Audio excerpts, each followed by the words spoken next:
Il ne vient pas des salons, il ne vient pas des livres. Il vient d'une France lourde, provinciale, rude. Georges Danton naît à Arcis-sur-Aube. Son père meurt tôt. La variole lui marque le visage à jamais. Très jeune, Danton comprend une chose. Le monde ne se gagne pas par l'élégance, mais par la présence. 1788. La France grince, le pain manque, les prix explosent. Les rumeurs courent plus vite que les carrosses. Paris s'échauffe, les foules s'attroupent, les mots deviennent cris, les cris deviennent menaces. Quelque chose monte vite, trop vite. Quand la révolution éclate, Danton est déjà prêt. Il parle comme le peuple, il jure comme le peuple, il rit comme le peuple. Là où d'autres écrivent, lui entraîne. Il ne promet pas un monde parfait, il promet la chute des puissants.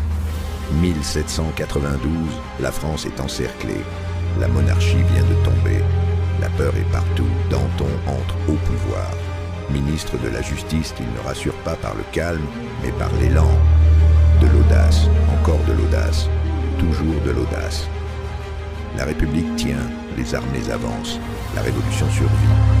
Mais la révolution n'est pas un bloc, c'est une guerre interne. Danton navigue entre les Girondins plus modérés et les révolutionnaires les plus radicaux pour qui aucun frein n'est acceptable. Comme aujourd'hui, le centre cherche l'efficacité pendant que les extrêmes réclament la pureté.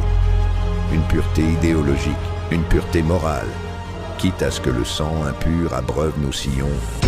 Avec le pouvoir, Danton change, il s'installe, puis il s'embourgeoise. Le confort arrive, les habitudes aussi, et avec elles, quelque chose à perdre. Dans une révolution qui exige le sacrifice total, avoir quelque chose à préserver devient déjà une faute. La révolution bascule, la guerre est partout, aux frontières, dans les villes, dans les esprits. La peur n'est plus une conséquence, elle devient une méthode, la terreur s'installe. Danton, lui, commence à dire stop. Il ne défend pas les ennemis de la révolution, il dénonce l'emballement, que la révolution est en train de se dévorer elle-même. Mais dans une époque obsédée par la pureté, vouloir ralentir, c'est déjà trahir. Face à lui, une autre logique s'impose, plus froide, plus rigide, convaincu que la vertu doit frapper. Et dans cette révolution, il n'y avait pas de place pour deux visions du salut. Danton est arrêté. Le procès est rapide, verrouillé. Il tente de parler, une dernière fois. Cette fois, la révolution ne veut plus entendre sa voix. 5 avril 1794. Danton monte à l'échafaud. Il regarde la foule. Il sait.